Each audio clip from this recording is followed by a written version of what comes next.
Hi friends, my name is Kat Kerr, and today I'm creating this Christmas display inspired by this snow globe I spotted on Pinterest. I absolutely loved it. Of course, mine came out a little wonky. It was more like a snow globe slash Roladex inspired, but I'm really happy with the way it came out. Now today I'm going to be using Grafix Arts plastic films, and that's one of the things that really inspired me to create this project.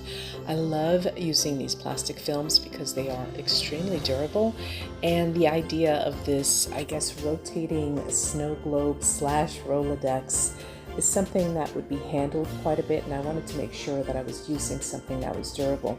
So I'm starting off with this white opaque craft plastic, and I'm using one of my foam stamps as well as an acrylic ink, and I'm first going to just add a pattern using the foam stamps, and I'm using my monoprinting plate there on the upper left just as a palette, and I added the ink to it, and I'm just pressing it directly onto the craft plastic.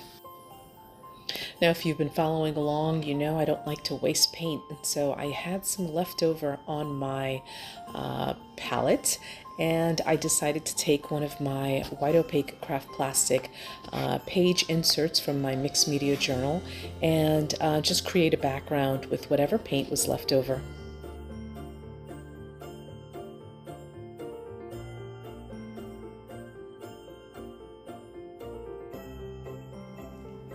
Next, I add a second color. I'm going for that Christmas theme, so I picked this beautiful red and green, and I'm just applying it the same exact way using the same foam stamp.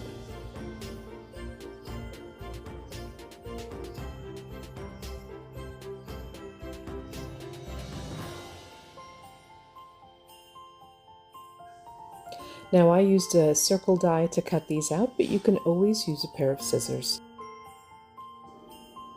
Next, I'm going to fold these in half and make sure that you burnish them. Here I'm using just a roller to make sure that edge is nice and crisp.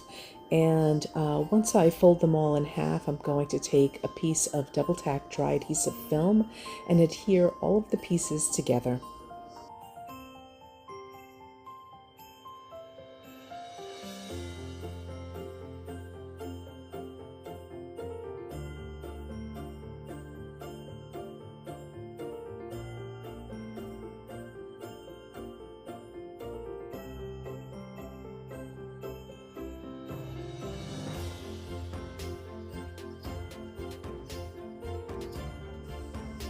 Next, I'm using a piece of opaque gray craft plastic or Dura-Bright, and I'm using this to create the base.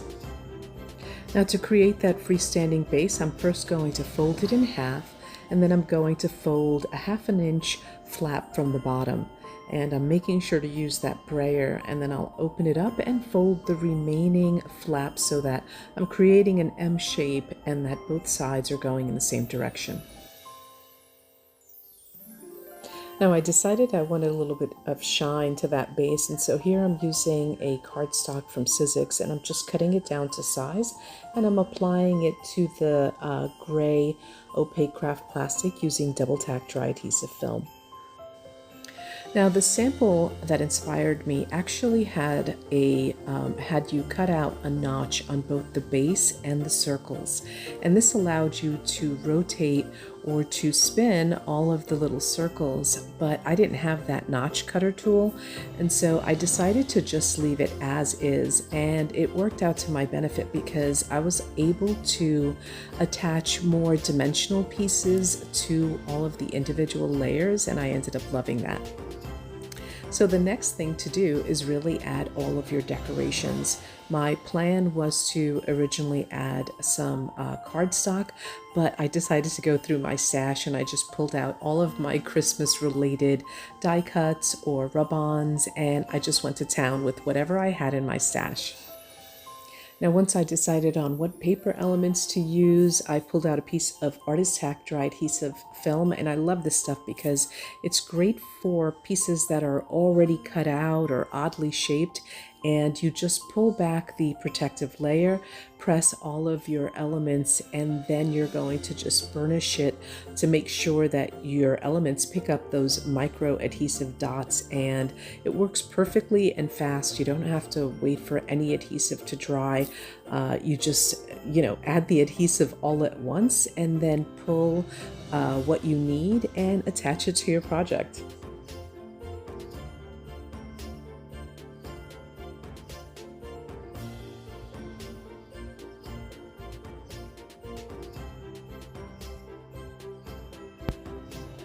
Well, I hope that you enjoyed this tutorial. This project was so much fun to create. And if you're looking for more ideas on how to use the Grafix plastic films and their dry adhesive films, make sure you check out grafixarts.com. Thanks for watching.